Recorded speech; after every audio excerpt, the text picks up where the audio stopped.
Jonás, capítulo 1, versículo 1, relata que la palabra del Señor vino a Jonás y le dijo: anda, ve a la gran ciudad de Nínive y proclama contra ella, que su maldad ha llegado hasta mi presencia. Y la Biblia narra que Jonás se fue, pero en dirección a Tarsis para huir del Señor. Bajó a Jope, donde encontró un barco que zarpaba rumbo a Tarsis, pagó su pasaje o su boleto y se embarcó con los que iban a esa ciudad huyendo, dice la Escritura así del Señor. Convengamos que Jonás era un profeta, no un sacerdote. Este no es un tema menor. Los sacerdotes servían en el templo, ofrecían sacrificios, dirigían la adoración. Un profeta era diferente. Un profeta era un reformador, un activista, ¿no? Un alborotador. Los profetas como que picoteaban la conciencia del pueblo. Israel tuvo muchos sacerdotes, pero en general, en líneas generales, solo tenía un profeta a la vez, porque era lo máximo que Israel podía soportar. Y Jonás era un profeta, pero era un profeta asignado a Israel. No tenía nada que ver con otros países. Las demás naciones no tenían las escrituras. Los demás países no tenían el templo. No sabían de sacrificios.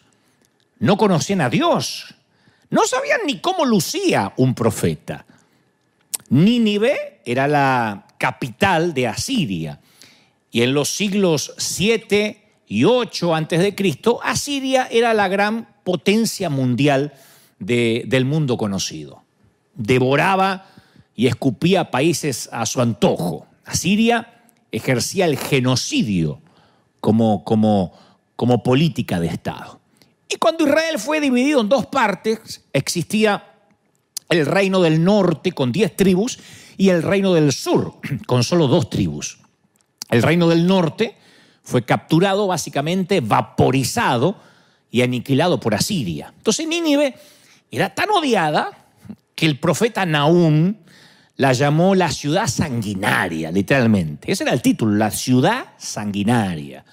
Nahum dice: ay de ti, ciudad sanguinaria, llena de mentira, de violencia, dice Nahum 3.1, ¿no? Tu rapiña no tiene fin, montones de muertos, cadáveres sin fin, describe el profeta. La gente tropieza con los muertos. Ese era el cuadro general de Nínive. De hecho, Nahum profetiza la caída de Nínive.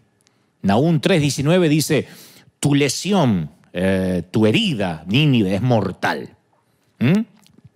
Todos los que se enteren de tu destrucción van a aplaudir con alegría.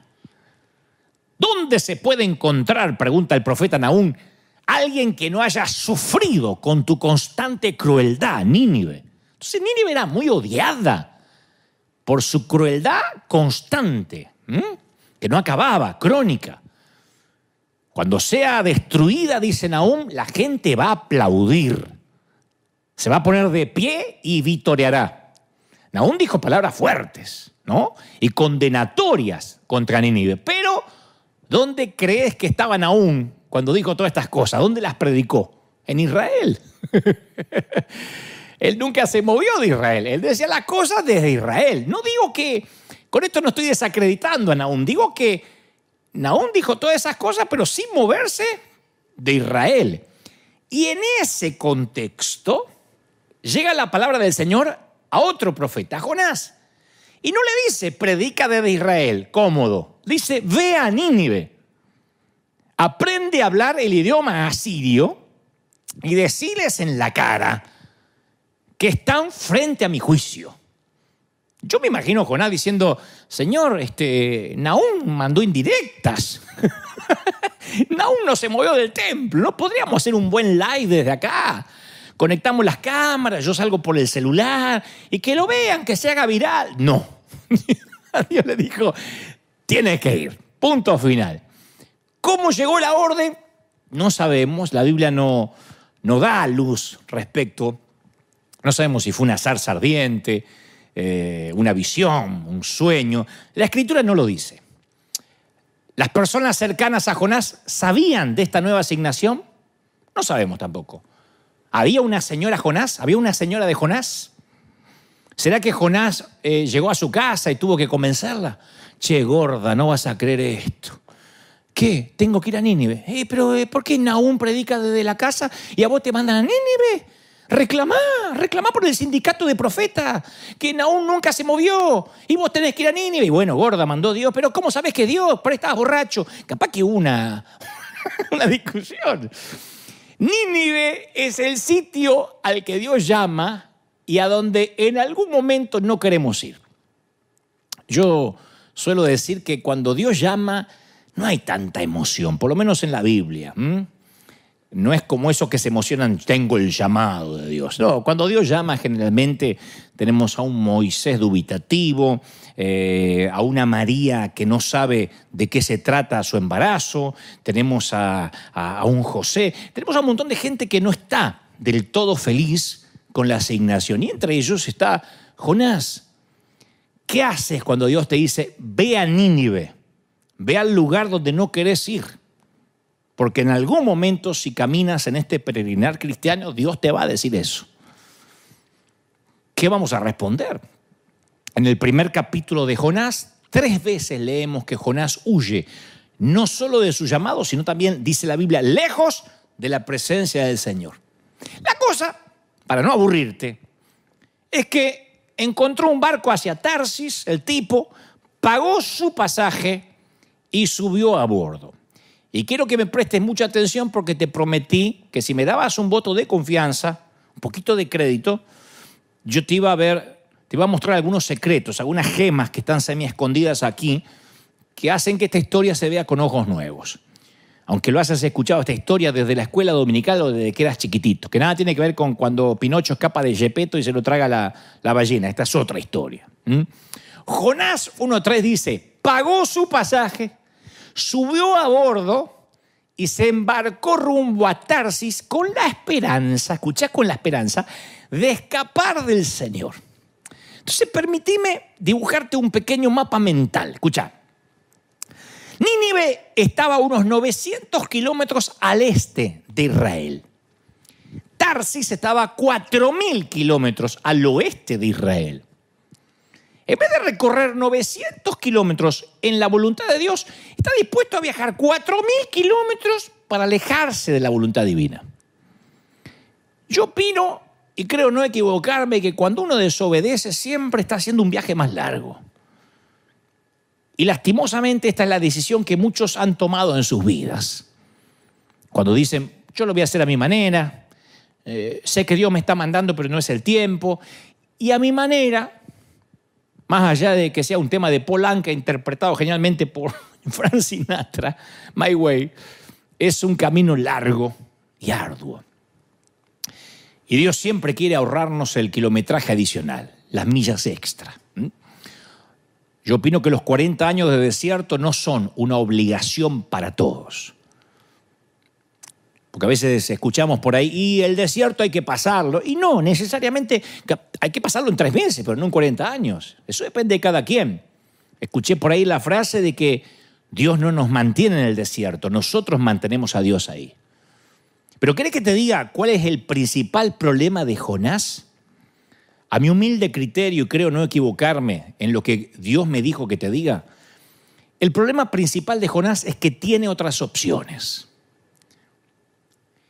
Un pequeño detalle que hoy en día se nos puede escapar es que el texto dice que Jonás pagó el pasaje. Y esto no es un tema menor, esto es algo importante. Porque en tiempos de Jonás, el dinero todavía era algo relativamente nuevo. El mundo antiguo todavía usaba la economía del trueque, ¿no? Y el dinero era tremendamente escaso entre el pueblo de Israel. Entonces, casi nadie podía hacer lo que hizo Jonás, darse el lujo que se dio Jonás.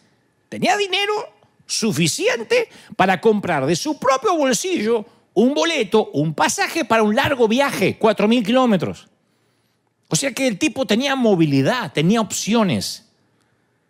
Y este es uno de los peligros de administrar los recursos. Yo soy de mantener la idea que no todos están listos o estamos listos para administrar una red llena de peces. No todos están listos para la abundancia y para administrarla. Mucha gente obedece a Dios mientras dependa del maná diario, en todos los sentidos, ¿no?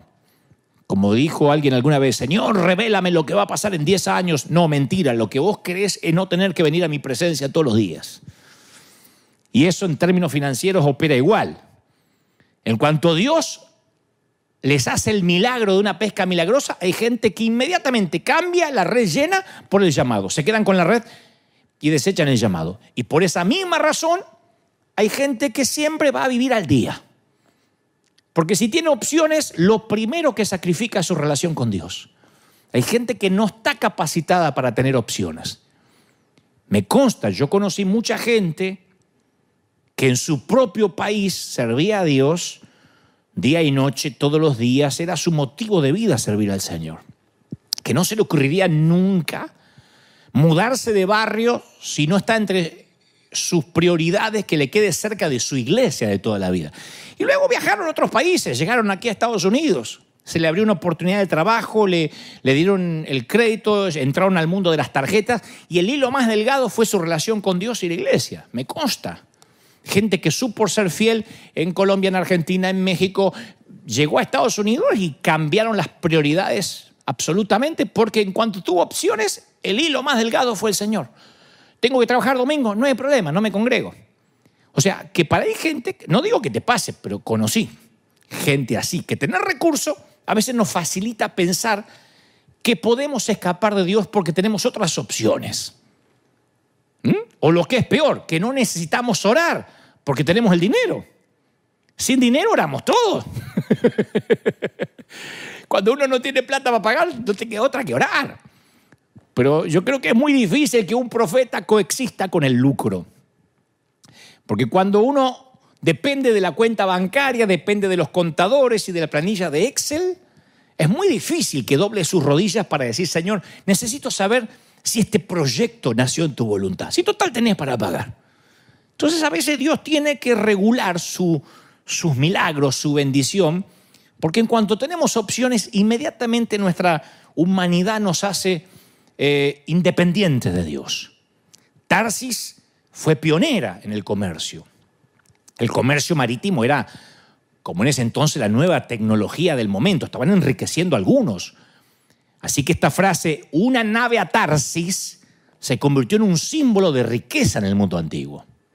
De hecho, aparece muchas veces en el Antiguo Testamento. Isaías 2:12 dice, porque el día del Señor de los ejércitos vendrá contra todo el que es soberbio y altivo, contra todo el que se ensalza y contra todas las naves de Tarsis. Ya lo decía el profeta Isaías. Ezequiel 27:25 se usa una imagen similar. Las naves de Tarsis eran las portadoras de tus productos, dice Ezequiel. Con la abundancia de tus riquezas y de tus productos enriquecías a los reyes de la tierra. Las naves de Tarsis. La nave de Tarsis era el símbolo de riqueza, de autonomía, de poder, de codicia. No era que era un tema menor. La nave a Tarsis, pero pudo ser la nave a España. No, las naves de Tarsis era símbolo de riqueza. Jonás huyó para Wall Street, para Silicon Valley. Huyó para donde sabía que podía tener una opción de seguridad. Y hay otra lección más en esto de que Jonás se pagó su propio boleto.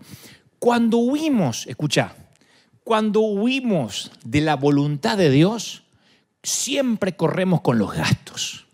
Siempre. Cada vez que lo desafiamos a Dios, pagamos el transporte. Si iba a Nínive, Dios habría pagado el pasaje de Jonás. Tarsis, eso corría por cuenta del profeta. Muchos pagan un alto precio por su viaje a Tarsis. Por supuesto que yo también lo he pagado. Cuando Dios me decía que era para allá y yo iba para acá, ese costo lo tuve que pagar yo. Para Nínive, Dios habría pagado el transporte, insisto. Si uno obedece a Dios, Él siempre es un Dios informado que sabe cuánto cuesta una visión y provee lo que exige. Si uno se metió a construir como pastor un templo que Dios no te mandó a construir, y en vez de pensar en alma, uno se mete en un proyecto de 10, 20 años de poner ladrillo y poner una losa y poner el aire acondicionado y te metes en algo que Dios no te mandó, vas a quebrar la iglesia, te vas a meter con los gastos y Dios no va a bendecir ese proyecto que a lo mejor no nació en su corazón. No digo que esté mal, estoy poniendo un ejemplo. Puede ser lo mismo si alguien se mete en un proyecto misionero que Dios no lo mandó y empieza a pasar hambre y los recursos nunca llegan. La pregunta es, si estás corriendo vos con los gastos, ¿no será que no es la dirección? O sea, y no solo son los gastos financieros, hay gente que corre con los gastos emocionales, psicológicos, espirituales, incluso físicos, en meterse en algo que Dios nos los mandó o en estar justamente en la dirección equivocada. ¿Qué hace mi gran temor siempre como líder? Antes de decir enviemos dinero a este país o vamos a meternos en esto, mi pregunta es, ¿Dios quiere? Porque yo no puedo correr con los gastos. Si no está Dios en la ecuación, yo soy pésimo como empresario. Jonás aprendió. Vos te pagás el boleto a Tarsis. Nínive, la casa paga. Nínive, invita a la casa. Tarsis, endeudate hasta la jeta. Y lo que es aún peor, cuando decidas regresar de donde Dios no te mandó, va a haber 4.000 kilómetros entre vos y el punto de partida, ni siquiera donde Dios te mandó, del punto de partida. Ni hablar de llegar a donde Dios te quería al comienzo. En otras palabras, vas a tener que hacer un viaje de regreso mucho más largo. Y yo conocí también gente, y yo también lo he hecho, no me voy a hacer el que orino agua bendita, yo también. Pero conocí también mucha gente torpe como yo, que en algún momento pretendió alejarse 4.000 kilómetros, no hablo de pecado, digo de hacer algo que Dios no nos mandó a hacer, y después queremos que Dios venga y lo arregle con un de repente. Eso es sorprendente en nuestro ámbito, ¿no? Padres que se desconectan toda una vida de sus hijos, que deja que los críe el iPad, que los dejan 7 horas mirando internet o empachate con Netflix y después los traen al altar y piden un milagro. Ore por mi hijo que me anda rebelde, Joel, Jonathan, Nabucodonosor. Pero si se desconectaste, ¿cómo Dios lo va a arreglar en un repente? 4.000 kilómetros va a hacer las cosas mal. Conocí otros que nunca siembran nada, pero quieren la cosecha que no les corresponde. Si tuviste toda una vida para sembrar y no sembraste, ¿cómo vas a llegar a tu vejez ansiando una cosecha que no te pertenece en todos los órdenes de la vida? En afectos, en amor, ni hablar de finanzas. Nunca sembraste honra. Te fuiste de la iglesia dividiendo la iglesia, hablando mal del pastor, saltando por la ventana. Te pones tu propia iglesia y vas a pretender que tus miembros te van a honrar. No entiendo cómo no me crece la iglesia. Ya se midió. Yo conozco iglesias chiquititas así que se le dividieron 40 veces. Y si vas a la raíz, te das cuenta que el pastor nació de una división. Entonces pretende una cosecha de unidad donde no hubo una siembra de unidad. Si sembró división, difícilmente cosecha unidad. Entonces queremos que de repente Dios venga a arreglar años de hacer las cosas mal. Hacen las cosas de manera ilegal por años y quieren el milagro. Y escucha este axioma, este proverbio. Para mí es un tótem. Algo que yo lo tengo grabado en las tablas de mi corazón, atados a mi cuello. Jamás, nunca podemos pedir que Dios bendiga una mala construcción. Nunca. Nunca Dios puede bendecir una mala construcción, algo que se pusieron mal los cimientos, algo que las paredes están endebles. No podemos decir, Señor, me da la bendición. Dios no endosa malas construcciones. No viene y arregla en un repente años de hacer las cosas mal. No estoy diciendo que Él no te perdona, porque muchas veces hemos hablado de la gracia divina de Dios. No hablo de perdón de pecados, hablo de hacer las cosas mal por años, de ir en dirección contraria a donde Dios nos manda y después querer que de repente nos teletransporte a donde debimos haber estado. Y otro gran detalle a tener en cuenta, Dios no le impidió que Jonás se subiera al barco en Jope para Tarsis. Por eso es una falacia también decir, bueno, yo emprendo, ¿viste? Si no es de Dios, que me frene, que se traben las cosas. ¿Alguna vez escuchaste a alguien así? Si esto no es de Dios, que se empiecen a trabar las cosas. Como que Dios es el bombero que tiene que estar atento a que no metamos la pata. Mira, si no tengo que viajar, yo ya oré, que suspendan el vuelo, que pase algo, que esté cerrado el aeropuerto. No funciona así. No es esa prueba y error. Mira, yo me voy a meter con ella, ¿viste? Si no es la persona para mi vida, le pedí a Dios que sea ella quien me deje. Yo ya le dije, Señor, que sea ella quien me deje o que la descubra en una infidelidad. Yo escuché estas oraciones. Si esto no es para mí, que me despidan del trabajo. Sí, pero en este trabajo te obligan a mentir. Por eso, sí, yo sé que tengo que mentir, pero yo le dije al Señor, Señor, si no querés esto para mí, que me despidan. No es así. Dios no es un apaga-incendio. Es como el chiste del rabino que decía, mira, yo le tiro las ofrendas de la sinagoga para el cielo, ¿viste? Que se agarre lo que quiera y lo que cae para mí. No funciona. Pero Dios no impide que Jonás se meta en problemas. Como no te lo impidió a vos, ni me lo impidió a mí. Yo te puedo dar cátedra de las cosas que me mandé a hacer sin que Dios me lo pidiera. Muchas sí, otras no. Y Dios no me fulminó con un rayo, ni me quedé paralítico, ni me agarró un ACV. No, Dios me dejó que me alejara. Y el viaje de regreso ni te cuento. Y tuve que correr con los gastos. De todo tipo, emocionales, físicos. Dios no bendice una mala construcción. Pero si Dios dijo que es para allá, nosotros no podemos obedecer por aproximación. Bueno, me dijo que vaya al oeste y voy al noroeste. No. Dios se reunió con Jonás en medio de la nada para redireccionarlo. Dice, y Dios lanzó sobre el mar, me gusta esta parte porque sobre el mar un fuerte viento y se desencadenó una tormenta tan violenta que el barco amenazaba con hacerse pedazos. No sé si logras entender que esto no es una metáfora. ¿Sabes lo que es sentir que el barco, que literalmente la nave parece una cáscara de nuez y se va a romper? Y yo te pregunto, porque ya nos conocemos desde hace año y tres meses o desde antes incluso, algunos nos conocemos hace 30 años. Y si las circunstancias adversas en tu vida no tienen que ver con el enemigo, sino con malas decisiones que tomaste en algún momento, ¿lo pensaste?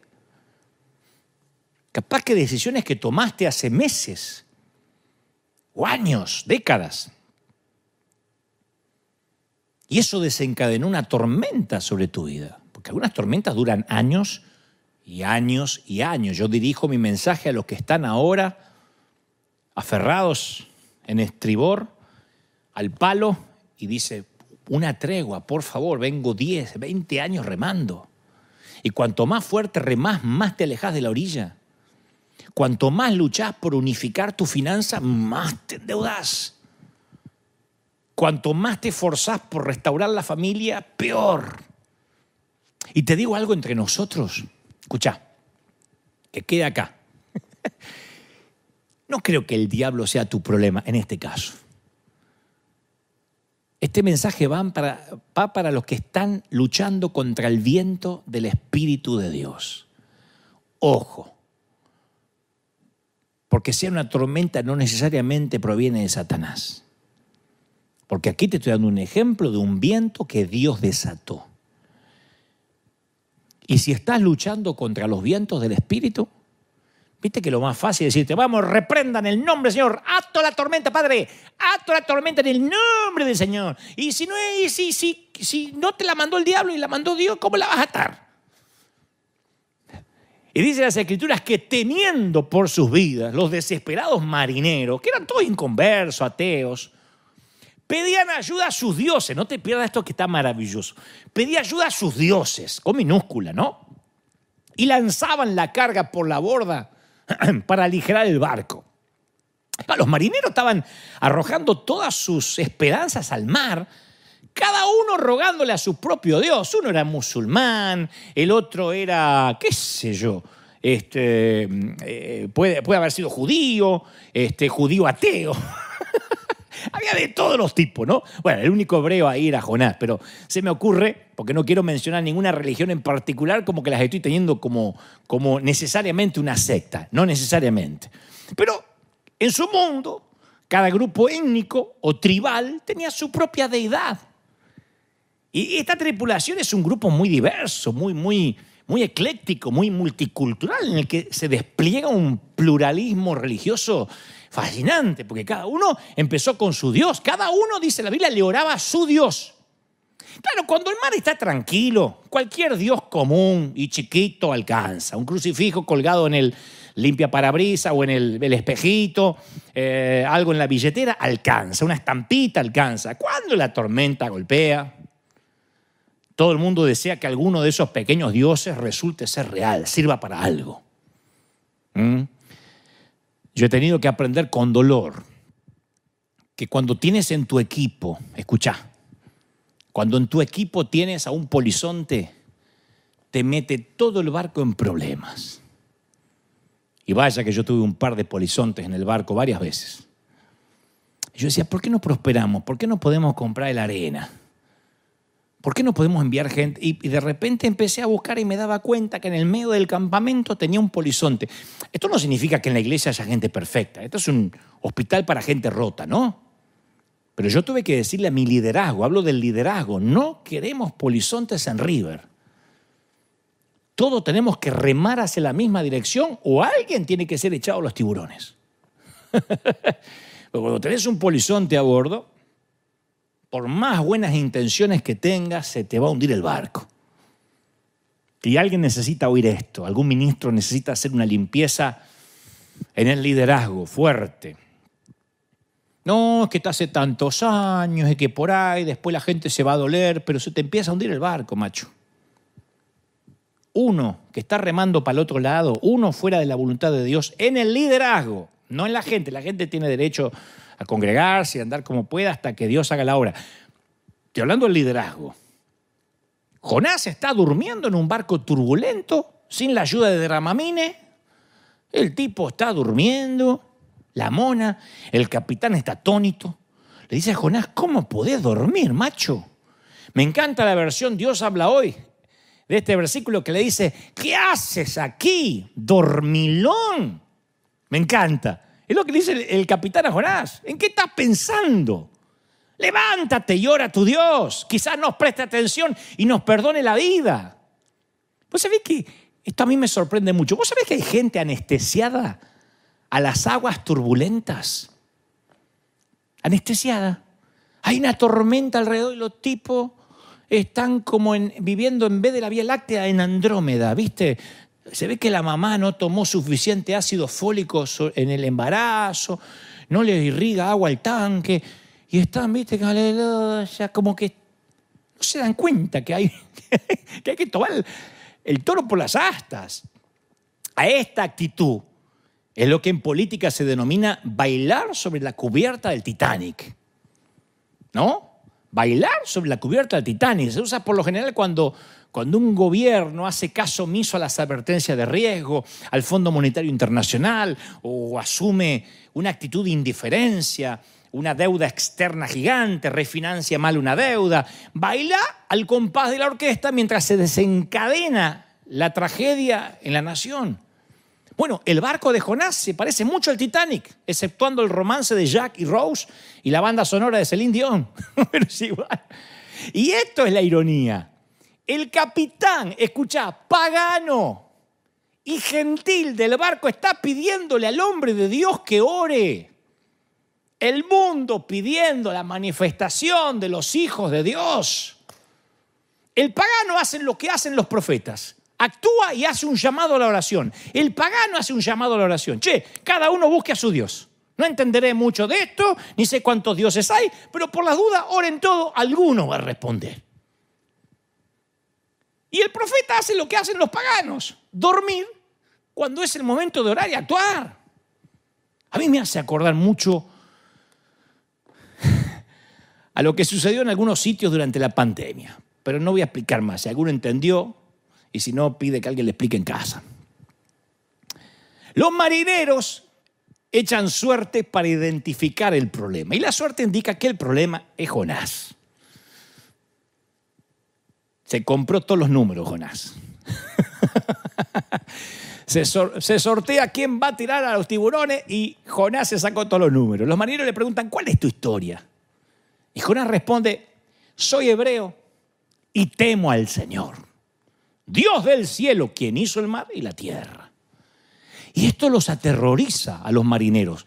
Literalmente el texto dice, y las personas sintieron gran temor y le dijeron, ¿y qué es esto que nos has hecho? Porque ellos sabían que él huía de la presencia del Señor, porque él se los contó. Él se los había declarado. Entonces los marineros inconversos hasta este momento ven lo que puede hacer el poder de un Dios verdadero. Están llegando a conocer al Dios de Jonás en este barco de Tarsis en medio de una tormenta. Y uno de los motivos por el cual creen en Dios es porque ven lo que Dios puede hacer con un cabeza hueca como Jonás. Y esta será una conversión masiva de ateos en medio de alta mar. Y es el fracaso de Jonás lo que Dios usa para acercar a estas personas a la fe. Increíble. Esta gente no se hubiese convertido nunca si no fuera por el cabeza hueca este que está en el barco. A veces la iglesia huye de Nínive y Dios abre una puerta en un barco a Tarsis en medio de una pandemia. A veces la iglesia se esconde y Dios abre una puerta rumbo a Tarsis. Acá hay un santo desobediente en un barco lleno de pecadores que ahora están temerosos de Dios. Y los marineros le preguntan a Jonás, ¿qué tenemos que hacer con vos? ¿Qué tenemos que hacer contigo para detener esta tempestad? Y el tipo, que está en su juicio cabal, será un dormilón, desobediente, pero sabe lo que hay que hacer. Dice, échenme al mar y volverá la calma. Jonás dice, lo mejor acá es el suicidio. O mejor dicho, que me maten estos, ¿no? La eutanasia. Jonás dice, termino acá. Ni siquiera voy a ir a Nínive, obviamente, porque no quiero ir, pero por lo menos termino mi vida como un mártir. Yo sé que soy el único culpable de esta terrible tormenta. Y sorprendentemente los marineros no lo hacen, por lo menos en primera instancia. La Biblia dice que los marineros remaron con más fuerza para llevar el barco a tierra, pero la tempestad era tan violenta que no lo lograban. Escucha, a mí esto me partió la cabeza, me voló la tapa del cerebro. La vida de estos tipos estaban en peligros, pero no quieren sacrificar la vida de este hebreo desconocido. Es asombroso porque estas son las escrituras hebreas. Estos marineros en el barco hacia Tarsis tienen más compasión, más humanidad verdadera con el profeta hebreo que la que tiene el profeta hebreo con la gente de Nínive. Tienen más gracia estos tipos que se acaban de convertir, que acaban de conocer a Dios, más gracia que él, que tiene años de caminar en fe. Y a veces Dios tiene que darnos una buena cachetada, una buena bofetada, para demostrarnos que en ocasiones hay más gracia entre los inconversos que en nuestras propias iglesias. Como dice allí Ávila, si no dice gloria a Dios, diga ay. Por eso tenemos que ser muy cuidadosos al juzgar quiénes son los buenos, quiénes son los malos, quiénes están del lado de Dios y quién no está del lado de Dios. Porque a Dios le fascina cerrar bocas de los creyentes jueces o que se consideran jueces. Ahora dice la Biblia, y esta es una de las cosas que se escapan, claro, porque como está todo lo del pez y esas cosas, hay detallitos que se nos pasan por alto, pero es fascinante. Ahora los marineros tienen una reunión de oración. Jonás 1:14, ya cada uno no está con su estampita, con la virgencita, con la crucecita. Ahora todos están clamando al Señor, Dios de Jonás. Entonces clamaron al Señor, Dios de Jonás. ¡Oh Señor! Todos juntos, al mismo Dios. No nos dejes morir por el pecado de este hombre. No nos hagas responsable tampoco de su muerte.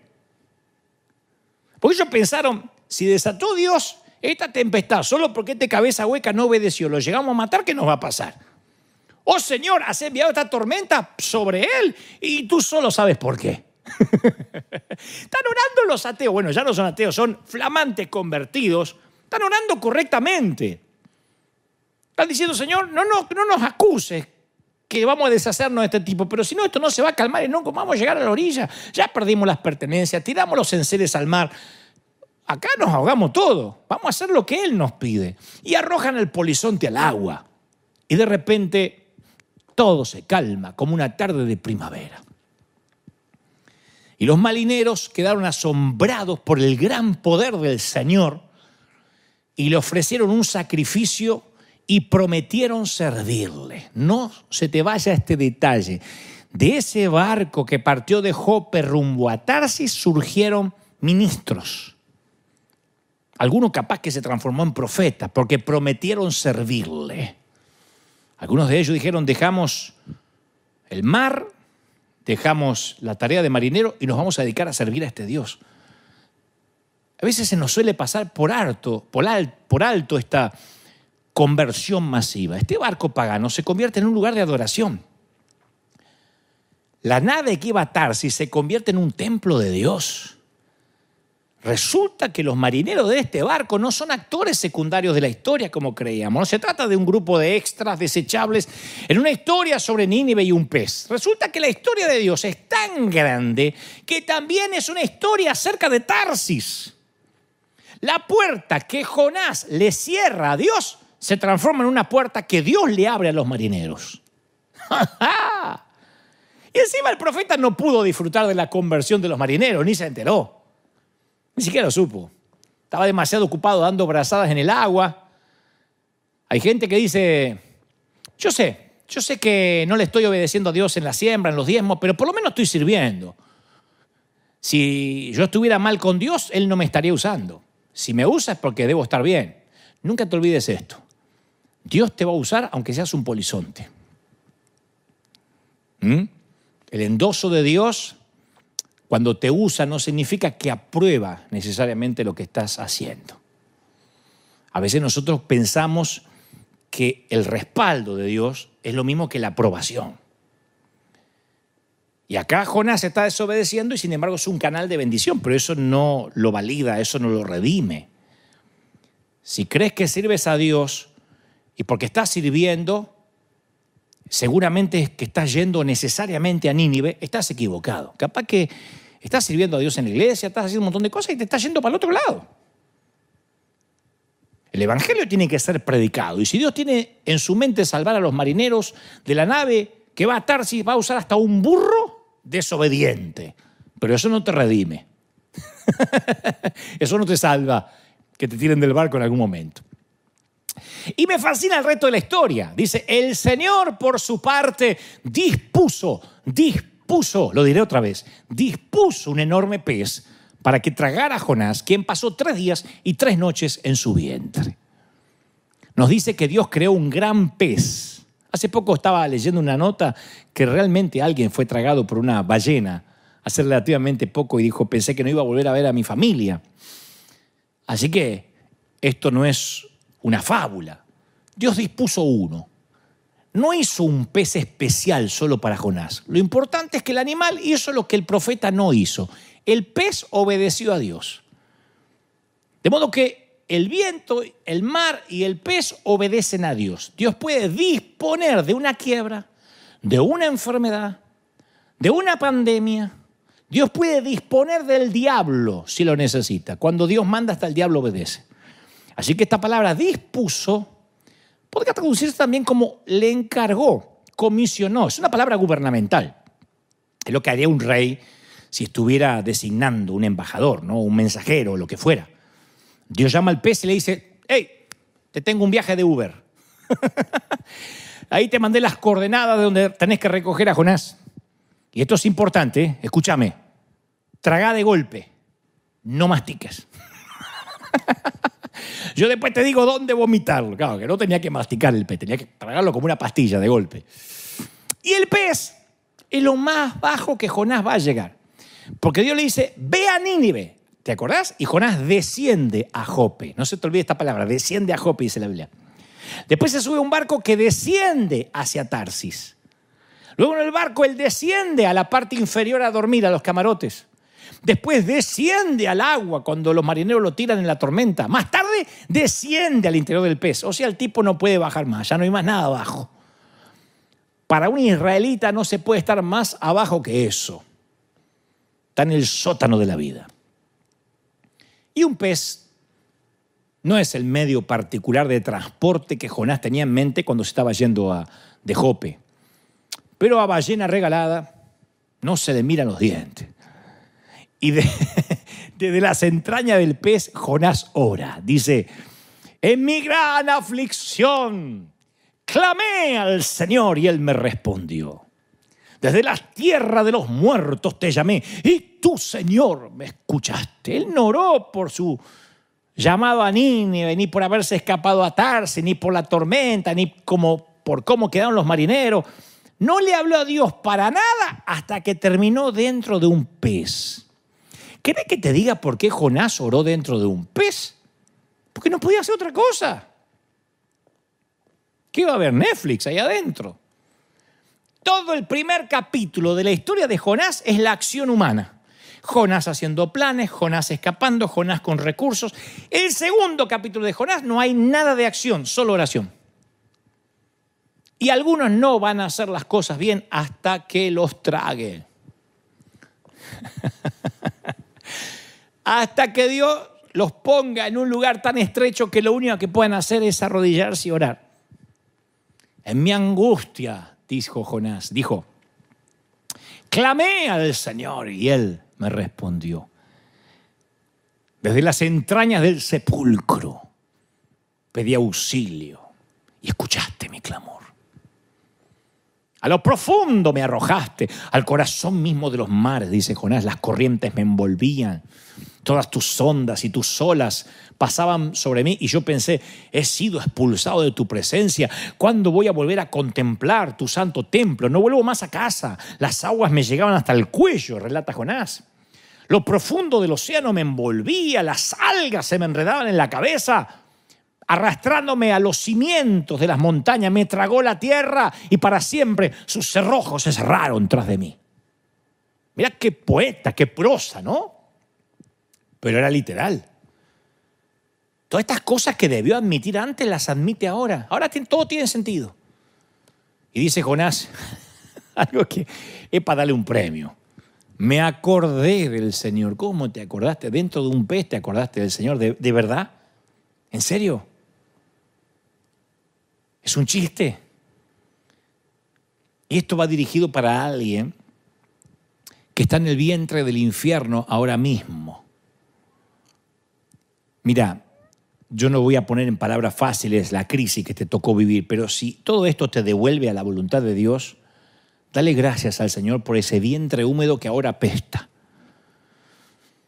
Yo voy a la Biblia y encuentro otro naufragio, otra historia de naufragio similar, la de Pablo en Hechos 27, que es exactamente lo opuesto a la de Jonás. Porque Jonás corre escapándose de su llamado a predicar a la peligrosa ciudad de Asiria. Pablo corre hacia su llamado de predicar a la peligrosa capital de Roma. La presencia de Jonás en el barco pone en peligro a todos los marineros. La presencia de Pablo en el barco es la salvación de todos los marineros. ¿Cuál es el secreto? La obediencia. Jonás es liberado del pez al tercer día. Y en la Biblia, el tercer día es un esquema, ¿no? Un esquema común de rescate de parte de Dios, de resurrección. De modo que si uno no conoce la historia, esperaría que Jonás viva un evento espectacular de rescate, una visitación del ángel Gabriel, la vuelta a casa en un carro de fuego, la teletransportación instantánea. Pero no es lo que sucede. Jonás 2:10 dice, entonces el Señor dio una orden y el pez vomitó a Jonás en tierra firme. Le agarraron las arcadas al pez, ¡plac!, y lo lanza.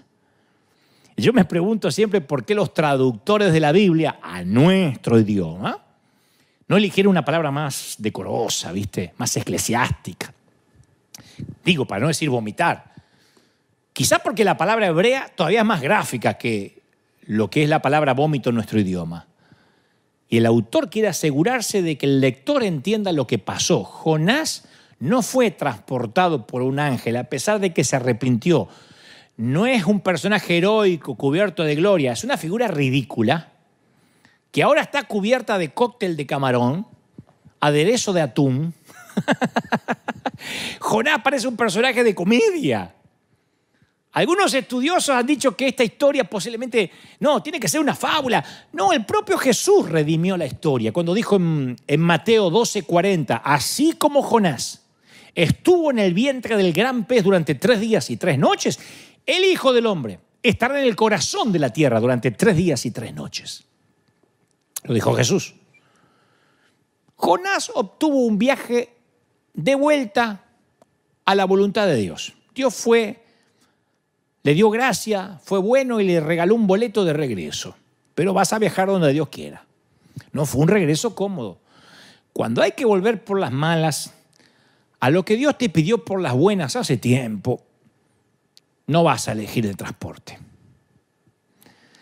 No podemos subir hacia Tarsis para evitar obedecer a Dios y luego esperar tener un viaje de vuelta fácil. Te podés casar con quien vos quieras y esperar liberarte con un de repente.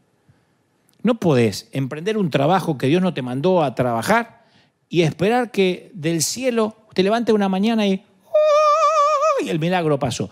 Este es un principio que a menudo olvidamos. Es la parte del proceso que no queremos. Fallamos y después queremos un ajuste menor para que todo funcione como antes. Hay gente, como dije hoy, que espera que todo sea maravilloso de nuevo solo porque dijeron, I'm sorry, ay, perdón, ya pasé al altar y pedí perdón, ¿qué más? Bueno, hay que arreglar 10 años, 20 años de hacer las cosas mal. No podés irte en otra dirección sin recibir unos cuantos golpes en el viaje de vuelta. Es más, cuanto más permanezcas en ese barco rumbo a Tarsis, más largo y agitado va a ser el viaje de vuelta. Yo quisiera decirte, no, esto es un instante. No estoy hablando de perdón, digo de las consecuencias. A ese viaje se le llama consecuencias. Consecuencias. Y fíjate que Dios no actuó hasta que Jonás se acordó de él. Ahí Dios le ordenó al pez que vomitara a Jonás en tierra seca. Che, 3 días tardás en acordarte de Dios adentro de un pez, ¿de verdad? 3 días para decir, me acordé de Dios. Es duro el tipo. Al menos el pez dijo, me deshice del problema. Vos podés ir directo a Nínive la primera vez que Dios te llama, o podés dejar que Dios te lleve hasta allá. Consejo que no me pediste. Si Dios es el que tiene que llevarte, va a ser un viaje húmedo y horripilante. Y hay gente que a veces no lo entiende hasta el segundo matrimonio, el tercer matrimonio. Hay otros que no lo entienden hasta los 50, cuando pudiste haberlo entendido a los 20. Hay gente que no lo entiende hasta que se mudó de la 6ª iglesia, que ya se cambió. Jonás estaba aún quitándose la salga de la cabeza y Dios dijo, la palabra del Señor vino por segunda vez a Jonás. Le dijo, anda, ve a Nínive y proclámale el mensaje que te voy a dar. Fíjate, Dios no cambió la orden, no cambió los planes. Le dijo a Jonás lo mismo que le dijo antes de todo este dolor de cabeza. Dios no va a cambiar. Hagamos lo que Él dice la primera vez o la segunda vez o la tercera vez o escapemos. Dios no va a cambiar. Tu rebelión no hace que Dios modifique el plan. No, Dios dice, está bien. Al final para vos te traje más complicaciones con este llamado. Está bien. El faraón se endureció, Moisés.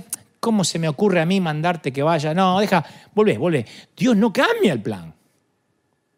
El segundo mensaje para el profeta fue el mismo que el primero. Los deseos o preferencias de Jonás no entraron en escena. El texto dice que el pez lo vomitó en tierra firme, no frente a la puerta de Nínive. Aún tenía que obedecer, aún tenía que ir hasta ahí. Capaz que Dios lo devolvió a Jope, su puerto de partida, ¿viste? Para que pudiera comenzar desde el punto donde comenzó mal. A veces Dios nos lleva justo al lugar donde nos desviamos. Justo Dios nos lleva al sitio donde fallamos para que podamos arreglarlo, como cuando fue al encuentro de Pedro a preparar el desayuno, que fue allí donde se habían conocido, allí donde él prometió no negarlo. Muchas veces Dios nos lleva a ese sitio. A veces te regresa a esa ventana por la que saliste para que aprendas a salir por la puerta. Y esta vez Jonás se toma el barco correcto. Pero la historia de Jonás no termina en este tono. Queda en un tono raro, ¿viste? Si uno lee la historia y no la sabe, queda en un tono irresuelto, discordante, y por una razón. Jonás realmente no quiere ir a Nínive, por una razón. ¿Sabes por qué no quiere Jonás ir a Nínive? No porque es un desobediente, porque tenía otras cosas que hacer. Porque a Jonás, como a todo hebreo, no le gustan los ninivitas. No los banca, no los soporta, no los traga. Es su falta de amor lo que le permite huir en otro sentido. El motivo real por el que Jonás no quiere pasar por la puerta que Dios le está abriendo es simple, la falta de amor. Entonces se va a Nínive cuando no hay duda, cuando no le queda otra opción, que sabe que si no va a Nínive se va a convertir en un bar de sushi vivo. Si no obedece, el pez me va a volver a buscar. Y el tipo, cuando va, esto es lo que a mí me sorprende de la historia, el tipo predica un mensaje, pero quizá el mensaje más lamentable de toda la Biblia. De todos los profetas es el mensaje menos homilético, menos carismático. El tipo te das cuenta que va por obligación, después de haber pasado por el pez, Jonás 3:4 dice cuál fue el mensaje de Jonás. Dentro de 40 días, Nínive será destruido. Amén. Terminó el live. Es el peor sermón de todo el tiempo. No hace mención de Dios. No hace mención del arrepentimiento. No habla de la misericordia. Le viene a notificar como fiscal que se van a convertir en carbón, en azufre. Ningún ejemplo, ninguna aplicación, no fue a conocer a nadie, no dijo acá hay muchos niños, mirá cuántas mamás. Le importa 3 cuernos. No le pone ningún esfuerzo, lo hace por hacer. Ya pasó por el pez, pero todavía no puede amar a esa gente. A mí me hace acordar lo que escriben, Dante, ¿cuándo vas a hablar de la venida de Cristo y que todos se van a ir al infierno? Pero no hay amor ni compasión, ganas de disfrutar que todos se vayan al infierno. Y entonces sucede lo más extraño de todo. Por eso la historia se pone buena. Casi con tonos de comedia. Dios tiene más gracia y favor que aquellos que predicamos su nombre, obviamente. Dios no solo le tuvo paciencia a la rebelión de Jonás, sino que lo reincorporó a su ministerio como profeta. Ojo, tampoco es un tema menor. Por mucho menos que esto, algunos no lo dejamos pasar ni por la vereda de la iglesia. Dios lo reincorporó. Por cosas menores que esto liquidamos a alguien por internet. Yo creo en la reincorporación de los hombres y mujeres de Dios que fallan. Yo lo creo. Pues yo soy el producto de la gracia. Yo soy el producto del favor, de las oportunidades. Si por cada metida de pata a mí me hubiesen sacado, yo, entre otras cosas, no estoy acá. Lo discutiremos en otro momento, en otro mensaje, pero yo creo en la restauración, incluso para a un ministro caído. Vale más restaurar a un ministro que cayó que empezar con uno nuevo. Yo no quiero perder toda esa experiencia, todo lo que vivió con el Señor, porque tropezó. Es un soldado herido que a mí no me conviene rematar, me conviene sanarlo. Dios puso, además de restaurarlo en su ministerio, Dios puso en manos de Jonás uno de los avivamientos más grandes de la historia humana. Dios conmocionó a esa ciudad malvada desde el palacio del rey hasta el corral de las ovejas, literalmente. El mensaje de Jonás, aunque era escueto, un poco díscolo, sin mucha gracia, llegó a las altas esferas del gobierno. El rey mismo, dice las Escrituras, se vistió de cilicio y ordenó que cubrieran con ceniza todo el que se moviera en Nínive, todo, hasta los animales. Estas personas malvadas clamaron a Dios en arrepentimiento, al igual que lo habían hecho hace unos días los marineros que estaban yendo a Tarsis. ¿Qué hace Dios? Su carácter no cambia, Dios perdona a la ciudad, lo cual nos enseña que nuestra idoneidad o la falta de capacidad nunca es un problema cuando Dios abre una puerta. El peor predicador puede hacer que la gente se convierta si el Espíritu Santo obra. Dios ve el arrepentimiento de Nínive, se llena de compasión Y dice, sí, los voy a perdonar. Jonás 3:10 dice, cuando Dios vio lo que habían hecho y cómo habían abandonado sus malos caminos, cambió de parecer. ¡Ja! Y Jonás, que ve todo eso, uno piensa que se va a emocionar el tipo. Predicó mal y encima predicando mal se convirtieron todo. Pero dice la Biblia, todo esto a Jonás le pareció lamentable. Qué lástima. Qué lástima. Qué lamentable. Qué lamentable. Con cara religioso. ¿Viste los que te dicen, qué lamentable, qué lástima? También aparecen muchos ahí en internet. Qué lástima. Le cayó muy mal, se enojó mucho. Jonás no puede aceptarlo. Ahora Jonás no puede dormir. Él mira a Nínive arrepintiéndose, perdonada por Dios, y dice, y esto desagradó grandemente a Jonás, muy grande. Se calentó el tipo. Lo que es buenísimo para Dios, la gracia para Nínive, es muy malo para Jonás, porque no deja de ser un religioso sin recuperar. Jonás 4:2 dice, entonces Jonás le reclamó al Señor. El tipo viene de un pez y le reclamó al Señor. ¿Viste que te dan ganas a esta altura de aplastarlo al tipo? Pero no quiero que te enojes con Jonás, quiero que veas la paciencia del Señor con gente como Jonás, porque somos muy parecidos a Jonás. Le dice, Señor, ¿no te dije antes de salir de casa que ibas a hacer esto precisamente? Te lo dije. ¿O no te lo dije? Escúchalo. Ahí está. ¿No te dije antes de salir de casa? Por esto no querías, Por eso me fui a Tarsis. Porque sabía que eras un Dios misericordioso, compasivo, lento para la ira, lleno de amor. Todo lo que sabía de Dios y no lo predicó. Hubiese dicho estas cosas en Nínive. Vengo a hablarle de un Dios lento para la ira, misericordioso. No, se van a morir todos, le dijeron. Van al infierno. Los voy a ver arder. Y ahora dice, yo sabía por eso, porque está dispuesto a perdonar y no destruir a la gente. Quítame la vida ahora, prefiero estar muerto y no vivo, dice el tipo.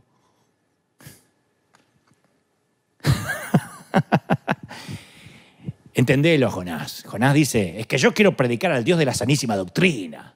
Yo amo al Dios que condena, a los que no piensan como yo. Me encanta el Dios que condena. Ese Dios que te dice, algo habrás hecho.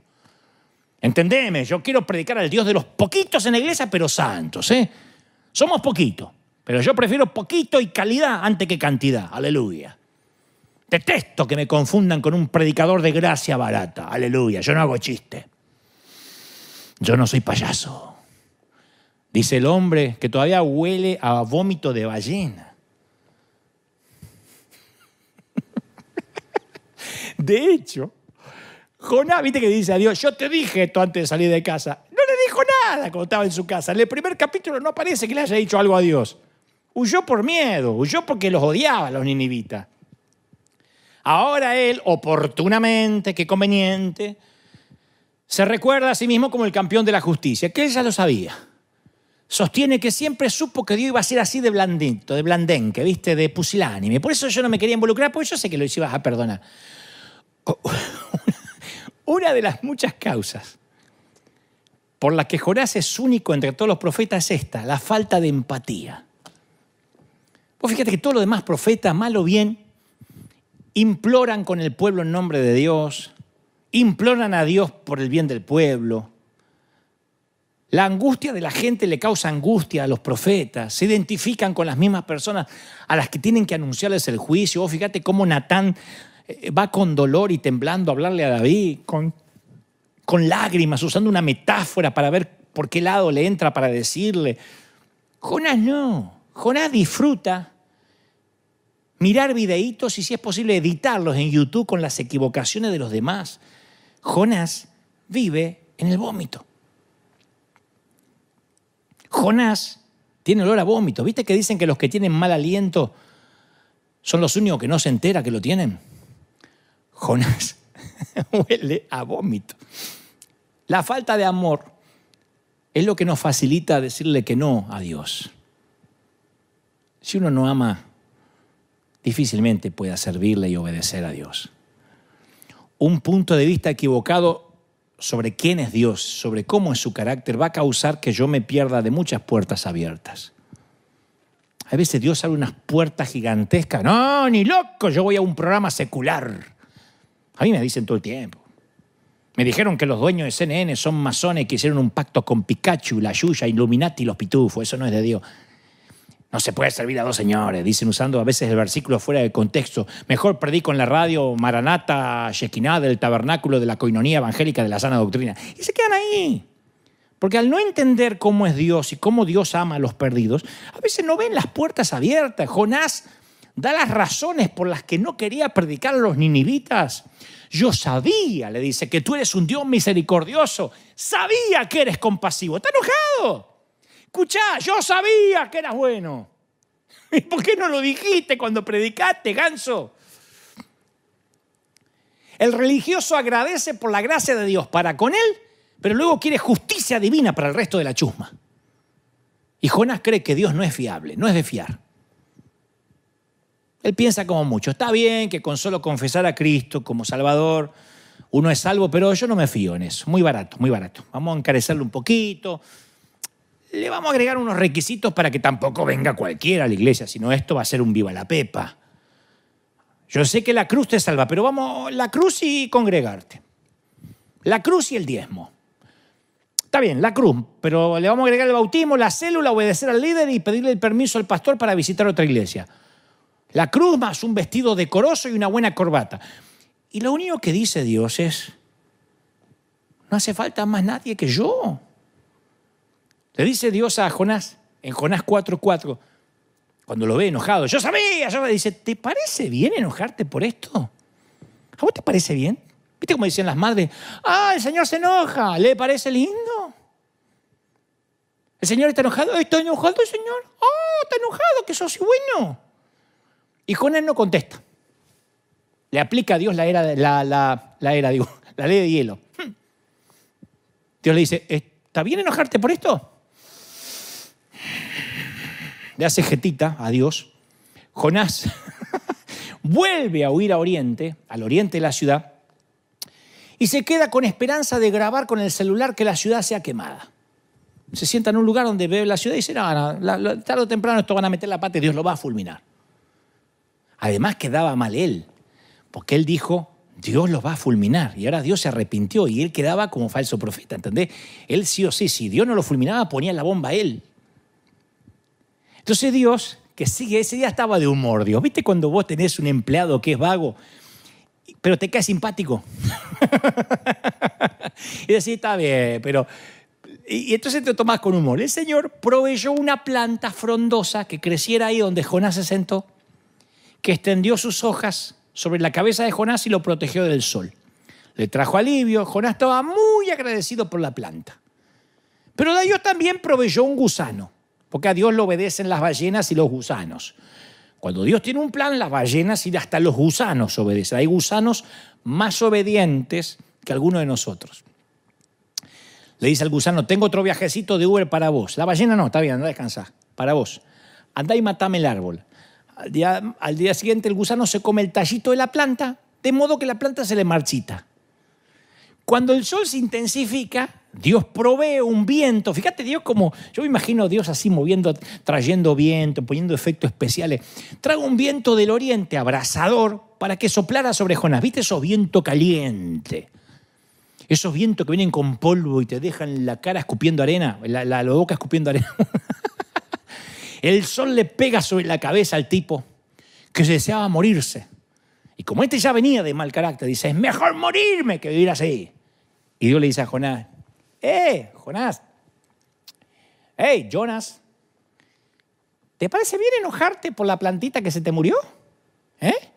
Y Jonás dice, sí, estoy enojado. Pues tenía la plantita y ya se me secó. En este drama, Dios es el actor. Envía una planta, envía un gusano, envía el viento, Jonás es el público. Y Dios envía una sombra. Ahora, primero le mandó una sombra. Y esto tiene mucho significado para el lector israelita. Porque el Salmo 17:8 dice, escóndeme en la sombra de tus alas, de los impíos, de mis enemigos que me rodean. La sombra significa estar escondido bajo la protección de Dios. Cuando hablas de la sombra en Israel, la sombra de Dios es la protección.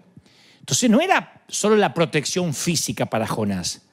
Para Jonás, cuando la planta crece, se levanta, significa que si Dios lo protege a él es porque Nínive va a caer. Él lo toma como una señal. Si Dios protege a su pueblo con una plantita, es que Dios ama a los santos como yo y va a destruir a esos apóstatas. Tenía esperanza todavía. Entonces por eso Jonás se regocija con la planta con gran gozo, porque la planta significaba de que Dios estaba bien con él. Entonces empieza a alegrar por la destrucción del pueblo que odia. Nínive va a caer en sexta. Pero voy a decir algo que incomodará la teología de alguien. Dios no ve las categorías de personas como yo y como vos. Dios no dice, los argentinos kirchneristas son mis preferidos.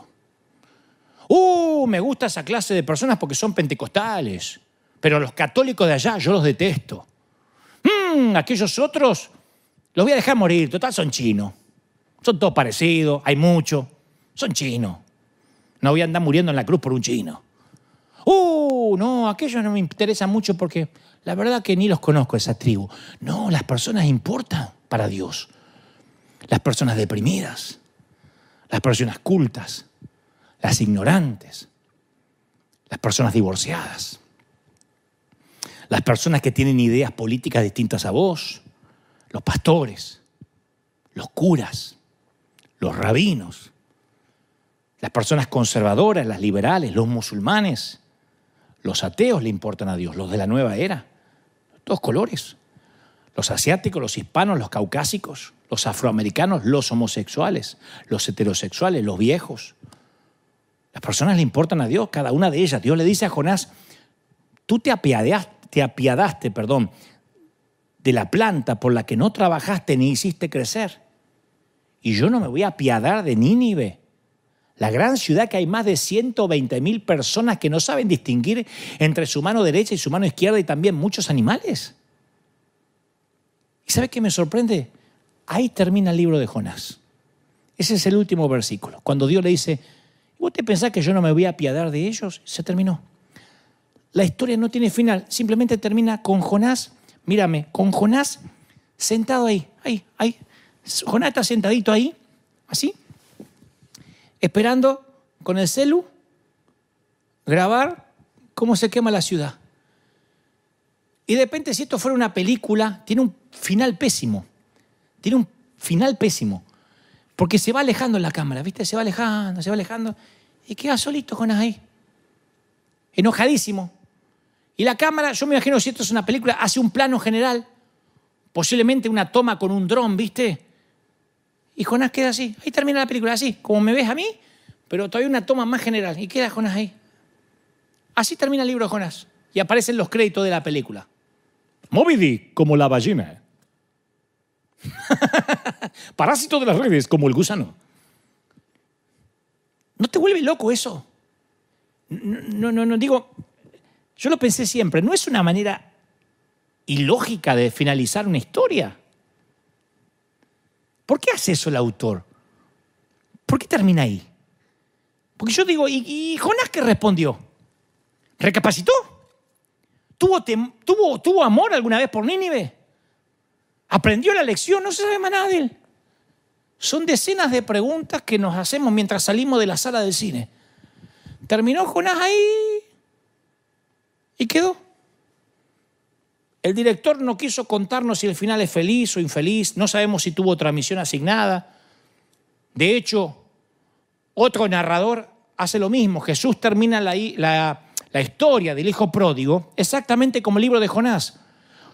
Un rebelde salvado por la gracia y un padre amoroso suplicándole, dándole explicaciones a un santurrón berrinchudo, el hermano mayor. Acá también la película termina Dios intentando explicarle al santurrón Jonás que él ama a la gente, que Dios ama a la gente, aunque a su denominación y su doctrina no le guste. Y yo tengo alguna idea por qué la historia termina así, con Jonás ahí sentadito, a lo lejos, como un náufrago. Es que esta historia no se trata de Jonás. Esta historia es de nosotros y nuestra respuesta a Dios. Un gran artista sabe que cuando uno deja una historia inconclusa, después las personas no se pueden ir y descartarla rápido. Un director que deja una historia abierta es cuando quiere asegurarse una secuela, ¿no? Si estás mirando una serie en Netflix y en el último capítulo pasa algo inverosímil, dice, habrá segunda temporada y tercera y cuarta y seguirán facturando. Esa es la idea. Depende de nosotros aceptarla. Dios deja la historia inconclusa porque es una historia de nosotros. ¿Qué vamos a hacer? ¿Sabes? Desde marzo del 2020, yo he estado parado acá, mal, bien, con dolor de cabeza, sin dolor de cabeza, con buen humor, con pésimo humor. Cada domingo yo no falté un solo día a la cita, ni traje algún invitado para reemplazarme, nunca. ¿Por qué? Porque le dije a nuestra congregación que se mantengan en posición hasta una nueva orden. Y yo personalmente, habiendo dicho esa consigna, sentí que no era justo que yo me tomara un domingo sabático. Yo estuve acá, si les pido no se muevan de su posición y ellos miran y no ven a su capitán, hay un poco de inseguridad, ¿no? Entonces, aquí estuve. Y mientras tanto, en este año y 3 meses he transmitido las cartas que Dios me dijo que te leyera cada fin de semana durante 1 año y 3 meses. Lo único que hice como camarero fue traer la comida del chef a la mesa. No preparé el menú. Y estoy convencido que Dios permitió este tiempo para que muchos vieran a Jesús con ojos nuevos, a Dios con un renovado asombro. Sea lo que sea, así como muchos han sido alimentados, otros tantos, me consta que ahora están sentados bajo un árbol seco, maldiciendo el pequeño gusano del COVID, maldiciendo el gusano del virus, enojadísimos, preguntándose por qué el virus cerró las iglesias y los gobiernos nos metieron en cuarentena y por qué este virus de porquería se llevó la vida de muchos pastores, pero a la vez esperando grabar con el celular la caída de los que no piensan como él. Y Dios, a esos que están sentados bajo un árbol seco, enojados, les dice lo mismo que a Jonás. No un reto, sí, usando la ironía y con mucho amor, le dice: vos te apiadaste, te llenaste de piedad, te apiadaste por una iglesia que se cerró, por la cual ni trabajaste ni hiciste crecer porque la iglesia no es tuya. Y yo no voy a apiadarme de un mundo en el que hay millones de personas que no saben distinguir entre su derecha y su izquierda. Pero ahí está Jonás, oliendo a vómito de ballena, haciendo un berrinche, juzgando a la gente rota, enojado por la escandalosa gracia de Dios. Y mientras tanto, Dios sonríe. Lo mira a Jonás como un padre mira a un hijo rebeldón y dice: ay, Jonás, ¿qué voy a hacer contigo? Y mientras tanto provoca un avivamiento real, una gran cosecha, aún en tiempos de pandemia. Así que la próxima vez que escuchemos que hay fiesta en Nínive, que hay celebración, tengamos la dignidad, la cortesía de quitarnos los jugos gástricos del pez de encima, liberarnos las algas que aún están enredadas en nuestro cabello y compartamos la celebración, porque de alguna manera fuimos parte de ese avivamiento. Quiero orar por ti, quiero orar por todos los que están del otro lado y me han acompañado, nos han acompañado durante este año y 3 meses, qué largo se hizo, pero qué bendecido también, ¿no? Y a todos aquellos amigos que nos están mirando, sean ateos, musulmanes, testigos de Jehová, católicos, practicantes o sentimentales, yo te invito a recibir a Cristo en tu corazón. Y después te vas a tener que aguantar si Él te manda a Nínive, si Él te manda a una misión que capaz que no es lo que soñabas. Pero yo no me puedo ir sin invitarte a aceptar a Cristo en tu corazón. ¿Qué hay que hacer? Orar sencillamente, ¿viste? Y entre la oración decir que necesitas que el Señor perdone tus pecados. Decirlo con la boca: Señor, perdona mis pecados. Así como se arrepintieron los ninivitas Perdónanos, Señor. No hace falta que te cubras de ceniza, ni que te rasgue los vestidos. Solamente, Señor, perdóname. Y el mismo Dios que tuvo compasión de una ciudad sanguinaria que Nahum y Jonás querían liquidar, es el Dios que te dice, ¿cómo no te voy a perdonar? Si todo este lío lo hice por ti. Tuve que meter dentro de una ballena a la iglesia mundial. Los tuve que meter más de un año entre los jugos gástricos y los vómitos para que entendieran que yo me compadezco. Que mi iglesia no está en las paredes, ni en las denominaciones, ni en las doctrinas, que mi iglesia está en las calles. Que nunca quise predicar en las sinagogas, sino en las calles, rumbo a, camino a, yendo de, hacia. ¿Cómo te ama el Señor? ¿Cómo no te va a perdonar? Y sé que hay gente que dice, yo hice un desastre con mi vida, con mi familia, con mis hijos, pero el Señor me dice que te diga, yo te amo y te tengo esculpido en mis manos. ¿Cómo no te voy a amar si te estuve sosteniendo durante toda esta pandemia? Y no termina la pandemia, en muchos países continúa, claro, pero el Señor sigue siendo fiel. Él no se ha movido nunca del trono. Él no se movió de allí durante la Segunda Guerra Mundial. Él no se movió allí durante la Primera Guerra ni durante los genocidios. Él no se movió allí en la guerra de Irak ni en el conflicto de Medio Oriente. Él no tembló ante Saddam Hussein ni ante Osama Bin Laden. Él no tembló por el ataque a las torres del 9/11. Él no tembló por la caída de Wall Street, ni por los terremotos, ni las inundaciones, ni por los dictadores que se han levantado en América Latina. Él no temió por el comunismo en Cuba, él no temió por la China roja, ni la Rusia comunista. Nunca se ha movido de su trono. Así que no lo moverá del trono un virus. Él sigue siendo el rey. Y sigue dando órdenes a las ballenas, a los gusanos, a las plantas, a los vientos, a las tormentas, a las lluvias. Pero si Dios te dijo que era Nínive, es Nínive. Y si vas para el otro lado, te pagás el boleto y el viaje de regreso va a ser con olor a vómito. Y sabes, hay muchas cosas que todavía me faltan aprender. ¿Cómo no? Pero entre las pocas cosas que aprendí, como la autenticidad, como regalarme el no, como quitarme de encima el peso de agradarle a todo el mundo, entre las muchas cosas que aprendí en estas últimas temporadas, una de ellas es, yo prefiero obedecer por las buenas. Me guste o no me guste. Si me preguntan, ¿y estás emocionado que vas a abrir la iglesia?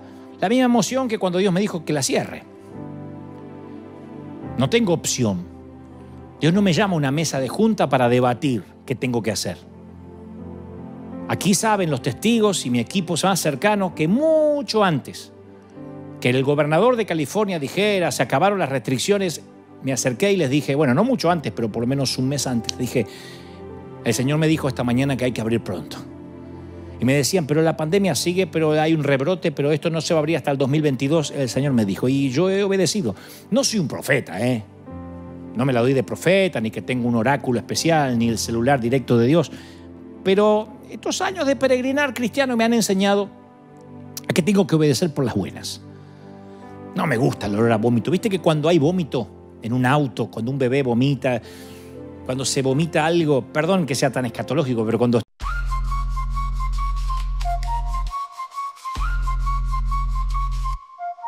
We could have had it all, rolling in the deep.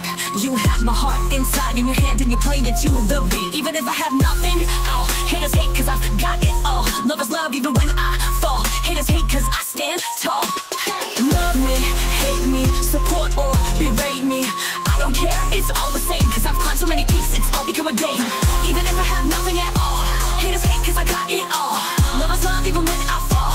Haters hate cause I stand tall. Love me, hate me, support or berate me, I don't care, it's all the same. Cause I've climbed so many peaks, it's all become a game.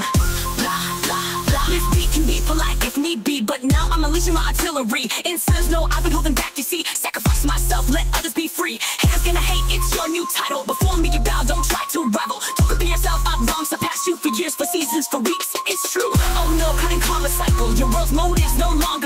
unstable. Two-faced, you act nice to my face. Behind my back, you're a disgrace. Your thoughts pitiful and frightening. Tasted success, now you're enlightening. Think you're a god after dessert. Sorry, I'm not that naive or hurt. I know what's fake and what's real. Could have had it all, rolling in the deep. You had my heart inside in your hand and you played it to the beat. We could have had it all, rolling in the deep. You had my heart inside in your hand and you played it to the beat. My name is not she action show my drive, but for you no problem can't survive. On the first place trophy I left my mark. I got the work, I got the money, I got the respect, I got reborn. Breathing air, feeling gravity's pull. Nothing matters but moving forward, that's my rule. Proving myself again and again. This victory is truly mine to attain. Where will I live? In your eyes. Watch closely as another storm will rise. I won't accept anyone's disdain. No way, okay, nothing can explain how hard I've worked for this success. No way, okay, every drop of sweat is for progress. Persistent, you get a mix of struggle and regret. Shining like with me, another night on big success leads the way.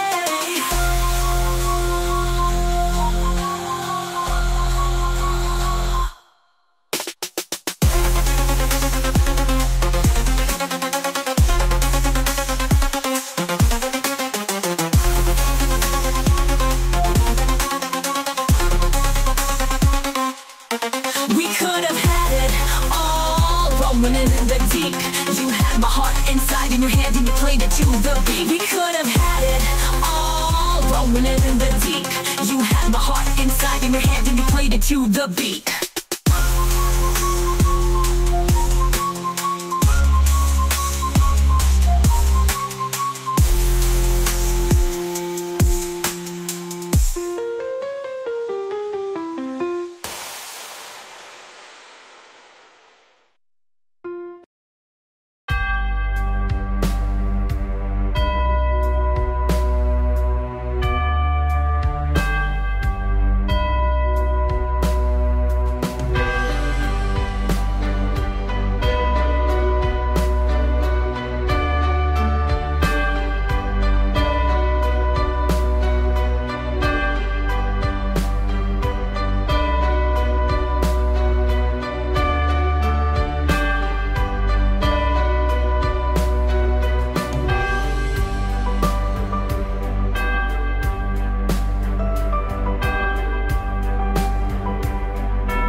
soft and sweet, a new day's bliss, midnight bliss. Underneath the moon's soft kiss, hold me tight. In the dark, you're my guiding light. Can't resist. In your arms, everything feels right. In every touch, my heart ignites anew. My love, there's no more fight. You are a star in the world, you're the brightest spark, shining bright, illuminating every darkened night. In my heart, with you, loves are work of art. All the night, in your embrace, I take flight.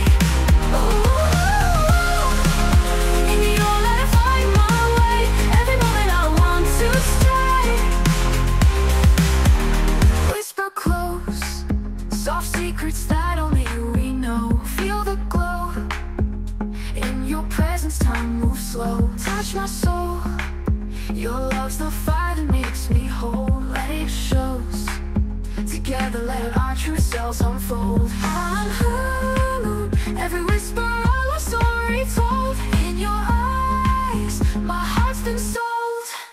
You are a star in the world, you're the brightest spark, shining bright, illuminating every darkened night. In my heart, with you, love's a work of art. All the night, in your embrace, I take flight. Oh baby, with you every day feels right. In your love, I find my light. Stay with me, let's dance under the moonlit sea. Just be free. In your arms I find my plea. In your light I find strength, I find my might. I believe in this love we're meant to be. Ooh, in your light my dreams take flight. With you everything feels right.